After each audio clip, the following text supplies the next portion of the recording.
Hello and welcome. It is another rousing edition of the Inside Mizzou Athletics podcast. I'm Matt Michaels. Hello to you, Brad Trinago. Hello to you. 2026, off and running, and certainly Mizzou men's basketball is new year, new them, right? It's been awesome. Yeah, and Brad is still wearing short sleeves in wintertime. We'll figure that out later. We will tell you that our podcast is powered by Shelter Insurance. They're ranked number one in customer satisfaction for auto insurance in the Central Region by J.D. Power. 7 of the last 8 years. We're your shield, we're your shelter, and I suppose we have to wait on J.D. Power to put out their next list before we update that yet again. I like Shelter's odds. I yes, really do. I think their odds are pretty good. We would like to take the new year, new opportunity, to once again welcome in our good friend Dave Matter, who's Associate AD for Strategic Communications at Mizzou Athletics. You also hear him on the Mizzou Storytellers Podcast with Loretta Jones on a regular basis. He's been around here a little while, and he's kind enough to grace us with his presence today. David, it's good to see you. My pleasure as always. Thanks for having me, guys. Let's start off with men's basketball. Of course, the win to open SEC play against defending national champion Florida at home. Then the first ever win in Lexington against Kentucky. 73-68 was that final on Wednesday. Tigers go on a 15-2 run to close that game out. First 2-0 SEC start ever in men's hoops. Is there, to you, as you look at it, kind of shades of the 93-94 team when, Mizzou got blown out by a rival late in non-con. In that case, it was Arkansas. This year, Illinois. And then that team went on to a perfect Big 8 run. I'm not saying a perfect SEC run is necessarily in the offing, but, that it was such a low point, it felt like, in December. And now all of a sudden, look where the Tigers are at. Yeah, well, we'll see. I know our friend Tom Hart made that distinction, made that comparison pretty quickly when the game ended the other night on TV in Lexington. But, yeah, you never know. I mean, I think it's a good reminder that, hey, these are long seasons and things can happen pretty quickly and can change pretty quickly, and also the impact of injuries. I mean, we heard Coach Gates talking about it for a couple of weeks, and obviously after that game in St. Louis, that he said, I can't wait to see my team healthy. And after a loss like that, you may say, oh gosh, what why are we focusing on that? But then you bring back Jaden Stone and you bring back Trent Pierce, and it looks like a different team. I mean, other guys can kind of adjust to their roles, a little bit differently. A little less pressure on guys like Ant Robinson and Mark Mitchell, and then you just add the impact that Trent and Jaden can make, and we saw it immediately in the Florida game, and I think Jaden Stone scored the first 8 points of the game, or our first 8 points. And then, I think we've also learned a little bit about this team's toughness. I think they're a pretty tough team down the stretch in both of those games when things could have gone the opposite way.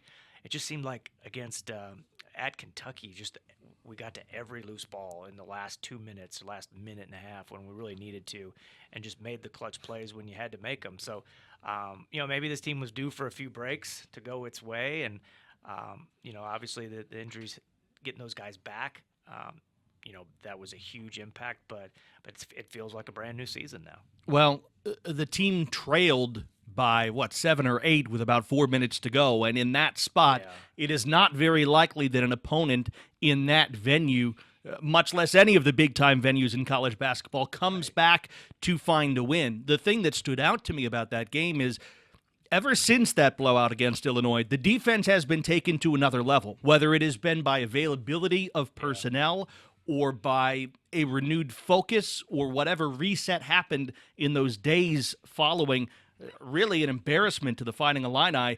The team, I think, took it personally, and Dennis Gates took it personally, and we have seen maybe the best 2 defensive games back-to-back that they have played all season. Yeah, they seem to be playing together better. They're more in sync. I think maybe having a little bit deeper bench allows you to play maybe a little bit more aggressive at times when you're not worried about getting in foul trouble.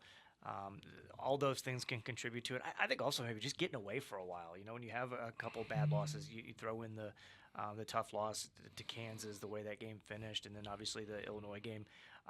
A lot of years, we'd have another non-conference game before SEC play started, and we didn't this year. And I think it looked pretty advantageous, looking back now and how it worked out, that those guys got away for a little bit, and then the focus, Coach Gates and his staff really renewed their focus, and he was pretty tough on them. He's been pretty candid about it the last couple of weeks about how tough he was in the practice gym. But yeah, they definitely, we're playing a different style of defense. It's the same defense, but we're just playing it at a different level, and that seems to have had a real impact. I think, too, we got to remember, and this is just the day and age we're in, everybody's roster for the most part is coming together with newcomers, and guys aren't adjusted to playing with each other as much as maybe in the past when you bring back a bunch of starters or a bunch of players that have played together before. So some of it is just, it takes a little bit longer sometimes to gel your team and get people together, and that goes for our opponents as well. I mean, Kentucky's got a ton of newcomers that maybe haven't played and haven't had a lot of adversity together before until more recently. So you just never know what you're going to get.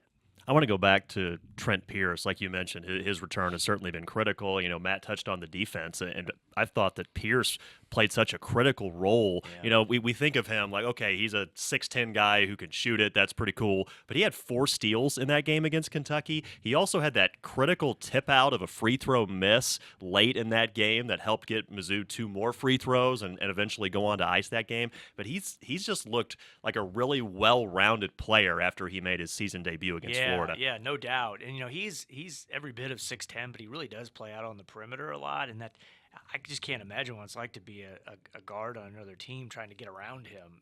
He just causes a lot of problems out there, and when he's hitting that outside shot, he can really be a complete player. Now, is he an all SEC guy? Well, I don't know if he'll get the shots for that, because those are kind of awards that are based on stats. But as far as when he impacts the game when he comes in, absolutely, you notice that for sure in these 2 games. Do you think his middle name is O'Lenny? I mean, there you go. That's the who's the off season or mid season edition, like in '93, '94 was Paul O'Lenny. I would say we don't really have free agency in college athletics anymore, but we kind of do. So, well, some people have tried. Some people have tried, yeah. But yeah, I thought of that when Tom Hart made the '93-'94 comparison the other night, and like, gosh, Paul O'Lenny joined this team for Big 8 play back then and made a big impact. Some of our listeners have no idea what we're talking about right now, of course. You go find a history book, dust off an encyclopedia, the one that you have to open with the pages, and you'll find it. Yeah. Maybe we'll talk a little bit of Chris Heller later on in the podcast, but let's stay with this year's team for now. I wanted to talk a little bit about a guy who has been there all year in Jacob Cruz, and we've seen a real leap from him. He's at 50% from 3 as we're talking, but to me, it's more than that. I mean, I think back to the Florida game. He didn't make a 3 in that game and still had a huge impact because he was getting it done from 2. He was getting it done at the free throw line. He was exploiting some size mismatches that he had against the Gators. How important has Cruz's all-around development been for this year's team? Yeah, he was scoring inside, and he was they were doing some kind of high-low stuff and with him and Mark, and it was really paying off. I think he knows who he is. Maybe has a better idea of that this year and the role that he plays, and I don't think he's not a liability when he's out there, and I think he's in the opposite of that. He's more reliable, and you know what you're going to get from him, and he's a battle-tested guy. There were moments late in the Kentucky game. I was watching it at home with my kids, and we were trying to inbound the ball to the best free throw shooter because we knew Kentucky was going to foul, and everyone's like, "Get the ball into Cruz, get it to Cruz," because it was so obvious. And he's just a guy that you can trust out there, and he's played a lot of college basketball. He's one of the older guys out there, so that's what you expect. But it's nice to see when you have that, whether he's starting or coming off the bench, and then you add in his specialty. I mean, he's as good at shooting threes as anybody in the country. Well, I was kind of going to bring that up with regard to Cruz, but really, no matter where players come from, being an old team, an experienced team, still matters. Oh, yeah. And it appears, anyways, that getting some of the experience out of these athletes who have these great individual skills. I mean, we've only seen 2 games of Trent Pierce this season, but we've seen already like how the skill set has matured from, okay, here's a flash as a freshman to now here's a player who's impacting games right when he's available to take the floor. And Missouri, if you look at it that way, it's a pretty old team, even if the pieces have come from different places. And I wonder if that might be making a difference now. Yeah, you would hope so. Yeah, you would think so. I mean, that's it used to be you try to get as many 4- and 5-star freshman recruits and put them together like Coach Calipari would do, or like Missouri may have next year. Missouri may have next year, yeah, for sure. But I do think coaches that want to win and win in March, they want to have older teams, veteran teams that know what they're doing out there, and they've not necessarily played together a lot, but just have played a lot of college basketball. And our team too. You look at guys like Anthony Robinson; he's an old college basketball player at this point, and because he's been in the same spot for 3 years, and Mark Mitchell's been here for 2 years, and we do have one of the older teams age-wise and then just continuity-wise too. When you look around the league and you've got newcomers everywhere and coaches are trying to mix pieces together. We're playing Ole Miss this weekend, and they've got a guy who's played on 4 different Power 4 teams in the last 4 years, and it's not really. That used to be like a huge exception to the rule, but it's kind of becoming a little bit more commonplace now. Now that this old roster is getting, I guess you could say, fuller. Javon Porter's been out the last couple of games, so it's not fully operational, I guess, quite yet. But still, especially with the shooting of Pearson Stone, Cruz still such an absolute threat, obviously beyond the arc. How does that open things up for Mizzou's top scorer, Mark Mitchell? Oh yeah, it has to. Just like you just watch the way that teams collapse on him, before there's those other threats out there, and as talented as he is, there's only so much you can do, and you got 3 guys hanging on you. So I think that's a real advantage to getting your depth back, and also guys like Nicholas Randall's playing some quality minutes and doing some good things out there. Trent Burns is out there doing some good things. Obviously, I had the big 3 right at half the other night. So we're finding coaches trusting some guys and getting some more numbers out there, some more bodies out there, and just developing that depth. And that absolutely helps your star players when they have more support out there. It may also help when you have the support of the fans that the Tigers did against Florida. It was a great crowd for having very few students in the building. With everybody out on break, you understand the first game back in the new year.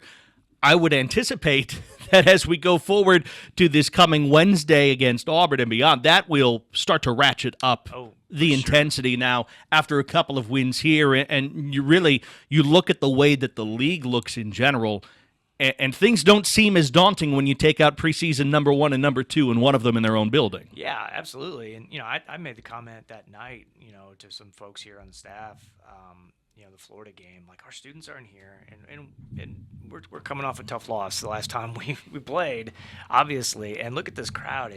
People showed up early. It was packed. Sections that usually aren't very full for a weeknight game. They were full early. And like you said, students weren't there, but we had some nice promotions to fill up that student section with some maybe former students, we would call them. But it was really, really special. It was a great reminder of the electricity that building generates, the fans generate, and I think you can tell too. The team feeds off of that. Some of it is too, you get a name opponent, the defending national champs in there, and that just raises the level of excitement. And man, it was great. And it's only going to be better, when Auburn's here next week. And you can get 4 tickets for $40 if you want to sit in the student section. So go to mutigers.com. You can get more info on that and check out a good matchup against a quality opponent. Speaking of good atmospheres at Mizzou Arena, Mizzou Gymnastics opened its season with a strong showing against Iowa State last weekend, preseason number 7. Technically, as we're recording this, they're number 2 in the country. Right. There are reasons for that, but still, it looks pretty cool to see Mizzou up that high behind only UCLA. But how did it go, that first event and their new permanent home for the program? Yeah, it was really good. We've been competing in this building, Hearns, for forever. Occasionally, gymnastics would go over to Mizzou Arena for like the Beauty and the Beast or something like that. But this is now the new permanent home. Now, we will have one meet back here at Hearns just because of some scheduling conflicts. And we've joked on the Storytellers Podcast, we're calling that a retro night when we go against Arkansas back on March 1st, I believe that is. But it was great. We had a great turnout. We can do so many different things in the arena that you can't necessarily do here when it comes to lights and sound. We've got some floor seating, some premium seating options that we actually sold out of because they were in such high demand. We've got some reserve seating, season tickets; those are still available. But we're able to do a little bit more in that building. Put the team that showed last year. They deserve to be on the best platform that we have, and that's Mizzou Arena right now. And I think it's our fans had a good time. The ladies put on a great show. In the first of the year, we, as good as this team is, we lost a lot from last year. There was some, we had 9 All-Americans, and some of them have exhausted their eligibility, but we've got 5 that are back. We've got some really talented freshmen. So Shannon he's got that program up there among the very best in the country, and it's really cool to see. Well, you lost a national champion. They got 13 members back, but young talent makes a big difference. And we're seeing it on this gymnastics team, which is really great. And we're seeing it excel really early. Dave, I know that you can remember a time where if you would have had half of your routines or thereabouts going 9-9 in college gymnastics, you'd have been the favorite to win the national championship. Scoring has changed, but the consistency that Missouri showed in that opening matchup is what I think is most encouraging for them going forward in this season, because they're putting out top-level routines from meet 1 instead of having that wait until meet 4 or 5. Yeah, and there's some real competition to get in on the rotations, too, because Shannon and his staff, Whitney, Lacey, and Jackie have done such a good job of recruiting. We talked about Coach Gates' incoming class. Coach Welker's incoming class next year is ranked number 6 in the country, so he's done a really, really good job. A couple 5-star prospects from Florida coming next year, and man, the talent it's really, really impressive. And now you put them in in the Mizzou Arena and have really great experiences at home, and that's only going to raise the level even higher. So it's really exciting times for that program. And I will say I'm the sport administrator for gymnastics, so I am very biased, but he's awesome to work with. This program is in really good shape right now. The SEC it's brutal. I think the preseason rankings, all 9 SEC teams that have gymnastics were in the top 12. So it's super, super competitive, but that's what you want. You want to compete against the best, and you absolutely do when you're an SEC gymnastics program. Well, and not only that, the timing of the move to Mizzou Arena could not be better, because you've got the preseason number 1, number 2, number 3 teams in the country that are all going to be here, and the first of those will be Oklahoma just a little bit later on this month. And that's what you want to do. There's no defense in gymnastics, so Shannon's team can't do anything about what Oklahoma's doing out there, but it can raise your level of play and your competitiveness. And when you've got the defending national champions, on the same mat as you and under the same lights, so that's really going to be exciting. What a great home schedule it is, and it's always a good home schedule when you're in the SEC. But this program really thrives off of great competition like that, and I know they're really, really excited. I know we'll talk about it again here on the podcast, but the first touch on January 16th is at 7:45, and you probably had better be there early.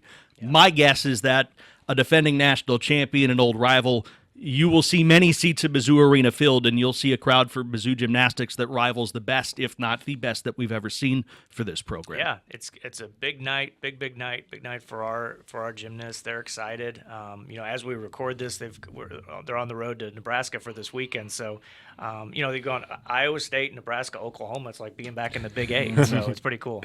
I wanted to ask you've got communications in your title now. You've been in the communications business in a variety of ways for several decades now. For those that have been following Mizzou football on social media the last couple of weeks, you may have noticed all the posts about players re-signing and new folks in the transfer portal that are coming in. And I just wanted to get your thoughts on the space that we're in right now, where we're announcing, in college athletics, that people are re-signing to play football. It's different. It's very unique. I don't know if a couple years ago any of us would have guessed that this is how it would go. But I really like the approach of Coach Drinkwitz, his staff, and the creative staff over there on how they're approaching this. For one, there's just some uncertainty from our fans. They don't know who's coming and going necessarily, unless you're living in it every moment and following every movement. So for one, we're just trying to answer the questions like, who's coming back? Well, this guy's coming back. Ahmad Hardy's coming back. Nick Rodriguez is coming back. They re-signed. I mean, we signed now to our rev share agreements. So they are literally re-signing. So with so many questions about the portal and who's going where and who's landing where, and people trying to pay attention and just keep track of all the movement, there is some strategy involved in just, hey, these are our guys. They are choosing to be here, and we're putting together another great roster for next season. So, yeah, there's definitely some strategy around it. It's different. Some people aren't used to it, but, welcome to college athletics in 2026. Nothing is like it used to be. Yeah. Well, with that said, speaking of choices, I want to take it even back to the choice that Eli Drinkwitz had in front of him. It was no secret that there were other programs that were interested in hiring head coaches this year, that Eli Drinkwitz was on some lists. He had to be, right?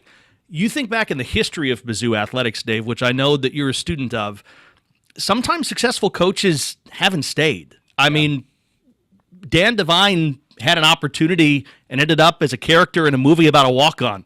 Frank Broyles went and became a big name at the University of Arkansas after being at Missouri for 1 year. Success hasn't always stuck around. Right. In recent times, Gary Pinkel had those opportunities at big-name places, and he stayed and will be remembered forever for it. I don't know what the future holds for Eli Drinkwitz, but he had those same sorts of choices as, say, Gary Pinkel had in his tenure, and he made the choice that Coach Pinkel did to stay. Yeah. That's pretty significant because in the history of the program, that hasn't always happened. Yeah, it's a huge statement. It's a huge statement for Coach and what he's building, for the department that Laird is putting together, the support, the alignment we have on campus from President Choi, and the support and alignment we have from the Board of Curators. Like, we've got a really good thing going here. We've got a lot of stability here, and I think it's reflective in Coach's decision. It takes me back to in Laird's his introductory press conference back in 2024, I guess it was, and he pointed out that Gary was in the audience, and he said that one of the lasting legacies of Gary is not only that you won, but you stayed. You stayed here and made a commitment to building this program, and guess what? He's now in the College Football Hall of Fame. So I do. That's a great point. Nobody can predict the future. But the fact that there's so much movement this offseason and really in the season in college football with coaching moves. What do we have? 6 new coaches in the SEC, and our guy stayed, and that's a huge statement. What's crazy, and this is more, I think it says more about the current state of college football, and especially in this conference. Eli Drinkwitz will go into next season as number 2 in tenure longevity in SEC football. But even wilder, if you add in the 16 men's basketball coaches, so that's 16 plus 16 is 32. Is that right? He's 4th.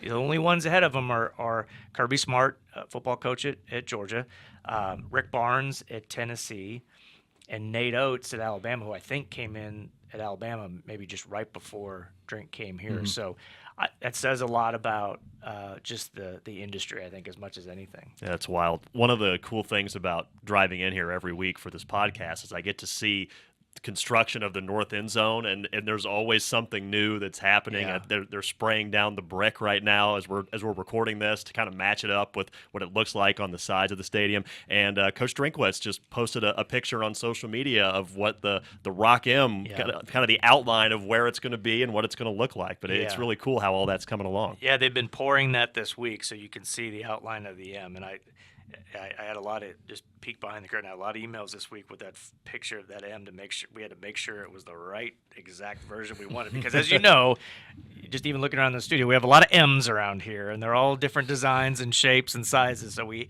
had to make sure the one on the hill is exactly the same as it was before, as far as the way the font and everything, and it matched up just great.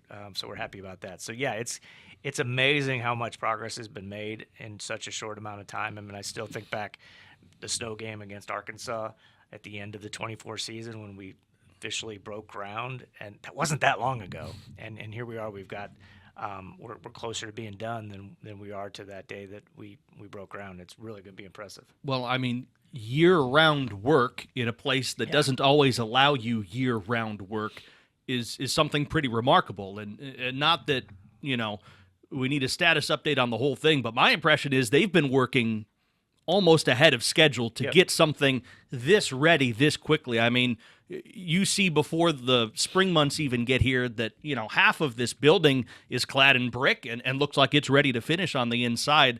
What a remarkable testament to all of those men and women working on this project to get it done with such speed, because that does not always happen. Yeah, it really is impressive. Laird has taken our staff on a couple tours every few months, and each tour it looks like a completely different place than it did last time. You can barely recognize it. It's really impressive. I mean, there's several hundred people per day working on the project. Really late night shifts, overnight shifts, obviously, and these folks are coming from. I think the radius of where they come from to work every day is within. Most of them are some as far as 100 miles away. So this takes so much commitment to get this project done, in a relatively short amount of time, all things considered, for a project of this scope and magnitude. And what impact it's going to have when we kick off in the fall. It's going to be pretty incredible. It'll be here before you know it. What do you and Loretta Jones have planned for Mizzou Storytellers in 2026? So we haven't, as producer Steve knows, we've not recorded in the new year yet. So we're still kind of putting our list together. We'll be back in here eventually. We ended the year on a pretty high note. We had some really good guests down the stretch. And, football's got so many, well, they're going to have, maybe I'm speaking too soon, but they're going to have some new staff members. We know Chip Lindsey's here as a new offensive coordinator, and a couple other spots could have some changes too. So there's always new people to bring in and tell their story for sure. Yeah, so that would be something very neat to look forward to. I think aside from podcasting matters, Dave, what are you most looking forward to in 2026? For me, in my staffs, I oversee our creative staff and our communications staff. 2025 was the year of turnover. I think I hired 9 people, maybe 8 or 9 around there.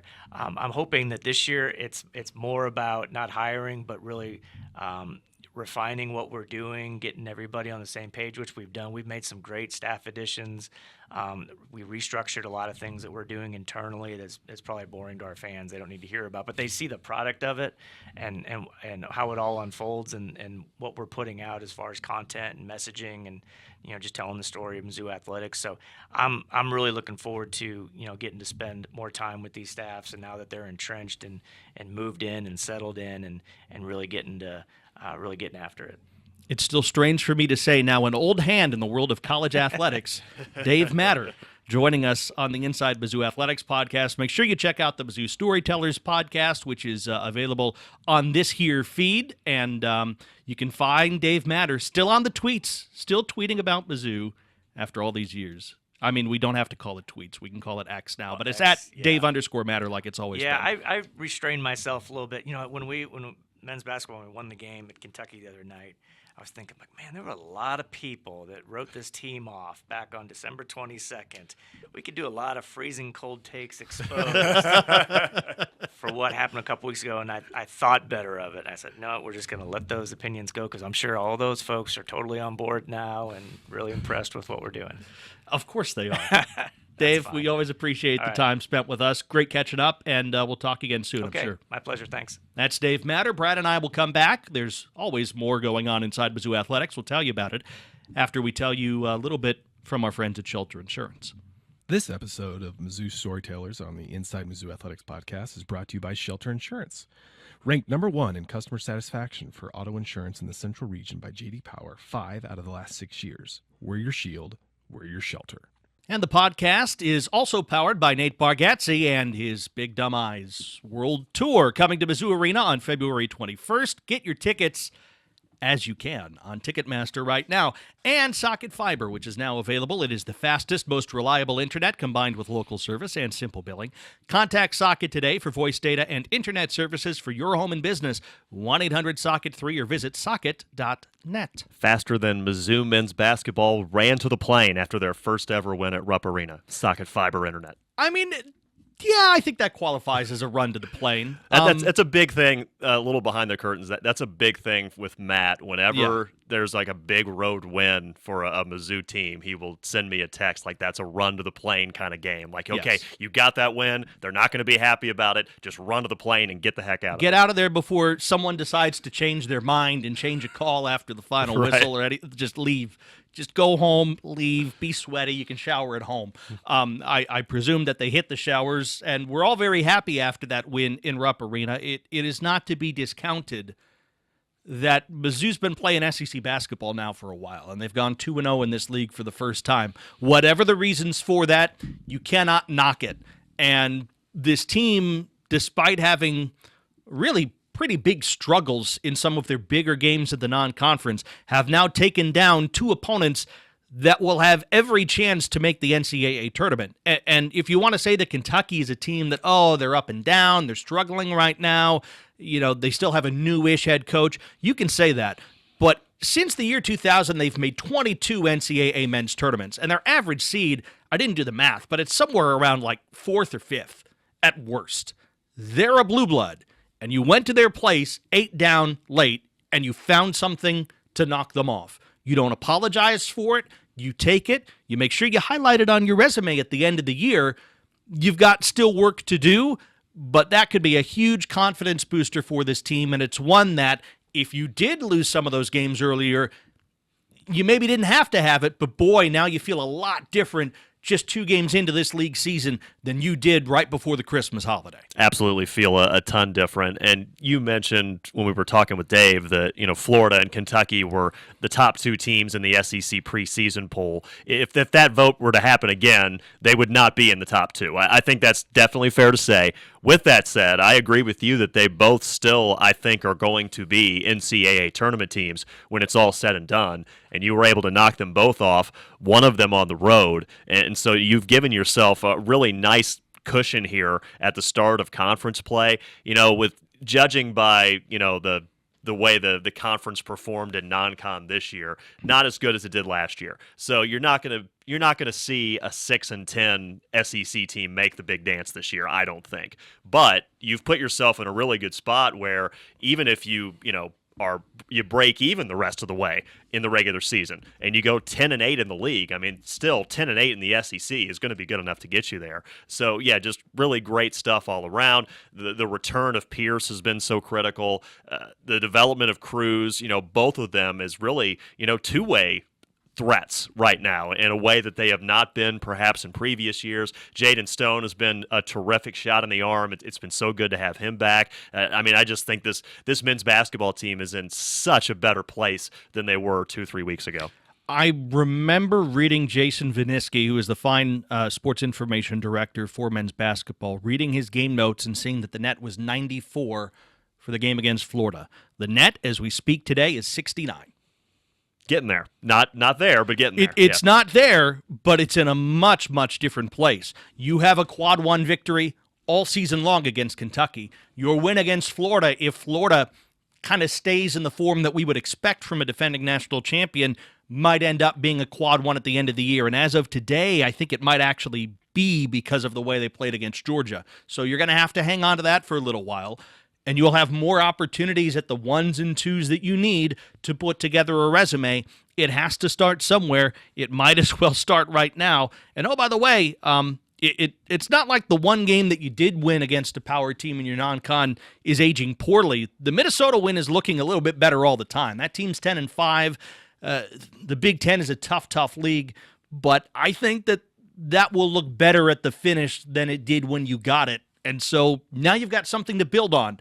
And can you take what you've done through the first 2 games and stay adaptable enough that people don't catch on to it and stay persistent enough that you can continue a high level of performance? And you can't stub your toe in a game against Ole Miss that's coming up on Saturday. The Rebels not off to a great start. They're 8-7 overall. They're 0-2 in the league. Had a home loss against Arkansas on Wednesday. They had a blowout loss at Oklahoma when they opened conference play. This was a 24-win team, a Sweet 16 team a year ago. They've got a really good coach in Chris Beard. For whatever reason, it hasn't come together for this group quite yet, and you got to make sure that continues whenever you go down there. Mizzou has not had the best of luck playing men's basketball games in the state of Mississippi in general.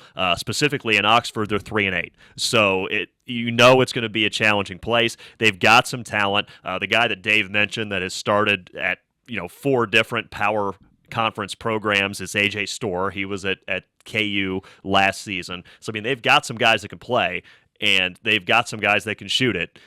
Can you go in there and continue with the level of play we've seen through the first 2 SEC games? Get yourself to 3-0 in the league with an opportunity now to get to 4-0 if you could get that home victory against Auburn. And man, you've put yourself, again, in a really good spot in a league where, at least as of the time we're recording this, there's not a team in the top 10 nationally. So there's no team where you're going to go in and be like, man, we are screwed in this game. You're going to have a chance everywhere, but you've also got to bring it consistently and try to avoid that bad loss in 2026. Well, like you said that maybe 2 games above 500 at the end of the season, 10-8, can get you in. Give it a margin of safety and say for this team, you need 3. If you found a way to win the next 2, you'll be 4 games above 500. You could split them the rest of the way. You'd be in the field. Mm-hmm. No doubt. Yeah. That's simplifying it a lot compared to the work that needs to be done. but that's the truth. I mean, and if you take that view, it looks a lot better. And also this year in this league, Ole Miss will be a desperate team because as opposed to last season when you knew you were going to take your lumps and you knew that very good teams are going to be under 500 in that league, Ole Miss is 0-2. And you know, like there's the old story in the NFL, the teams that go 0-3 don't make the playoffs. Ole Miss is probably fighting for their lives at home. So you're going to get their best shot in this game coming up Saturday. Don't tell that to the Houston Texans, but you're right about how that's usually the case when you go 0-3. And I should clarify, when I said the SEC was not as good as they were last year, when they were maybe the best conference in the history of college basketball. They had one of the best non-conference winning percentages in history, like top 3 all time. And they got rewarded with, I believe, was it 14 out of 16 that got in the field? They're not bad. It's still a good men's basketball league. You know, ESPN already is putting together mock NCAA tournament brackets, and 10 teams from the conference are still projected in. That's more than half the field. And Mizzou's not one of them yet, but if they keep performing, obviously they'll get into that conversation. But still, the anticipation is that on a typical night, you're going to be playing against an NCAA tournament team. So it's a good league. If you're above 500 in the SEC, you're going to get in the field. I don't think there's any question of that. And Mizzou, again, has put themselves in a really good place to where now, I mean, if you just win all your home games, then you're there. That's 10-8 at a minimum. So, again, in a very good spot, but you don't clinch NCAA tournament berths in early January either. Well, and one of the handful of undefeated teams in the nation is a Southeastern Conference team and just beat arguably the most talented team in the league, I think by consensus over the past several seasons, has been Alabama in terms of raw talent. And they just gave Nate Oates a bit of humble pie over their Memorial Gym. So, there's still going to be tests when you go in the Southeastern Conference. Nate Oates and microphones can be pretty interesting sometimes. How about Vanderbilt, though? You got to give them credit. Between their men and their women, they are 31-0. 31-0 right now. That's incredible. Unfortunately, the downside of that is one of them had to come at the expense of Missouri. That was last night as we record this. And you could talk more about the game, Brad. 99-68 was the final.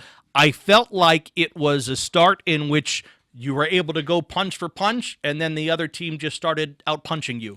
Is that kind of how it happened against the top 10 team? Yeah, with about 3.5 minutes left in the second quarter, Mizzou was up 1.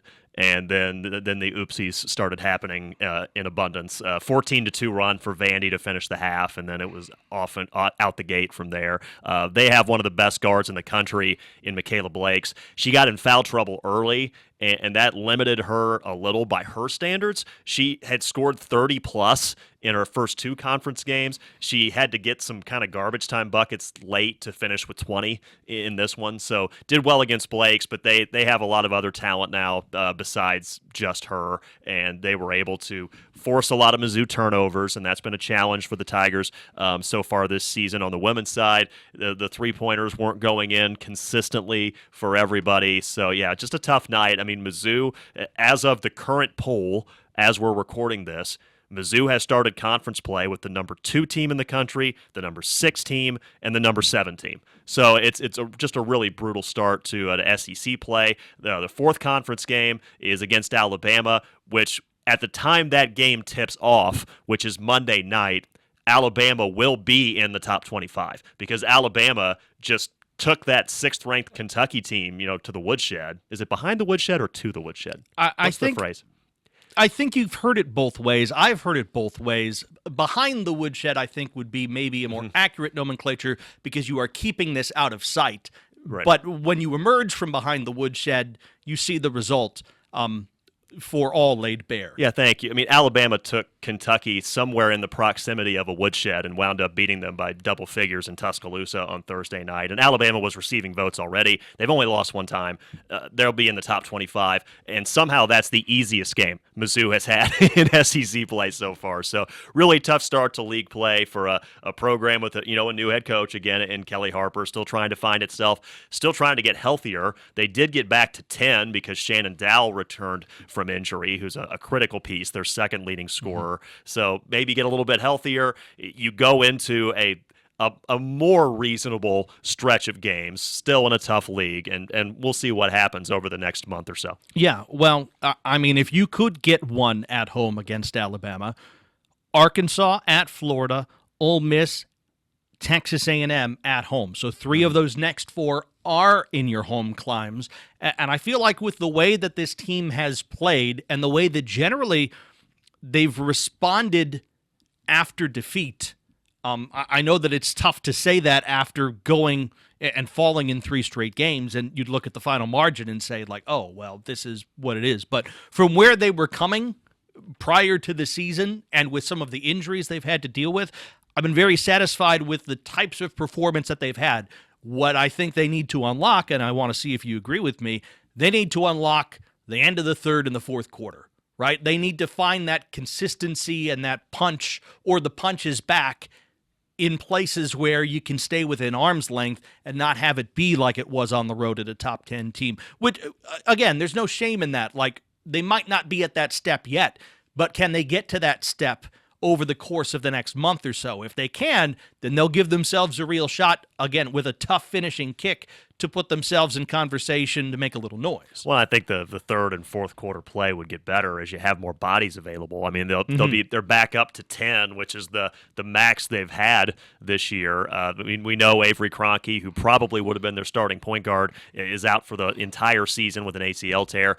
We don't know yet if either Hannah Linthicum at a forward or Sydney Maines at a guard will be available at some point this year. That would certainly help to at least give you another option out there. So, yeah, that could certainly help, and going back more to what you said about this stretch, Mizzou has 10 games in a row against teams that are not currently in the top 15 in the nation, at least. So you at least have a little bit more manageable opportunity to try and pick up some wins before it does admittedly end real hard the last 3 games. But you got to stretch of 10 games here.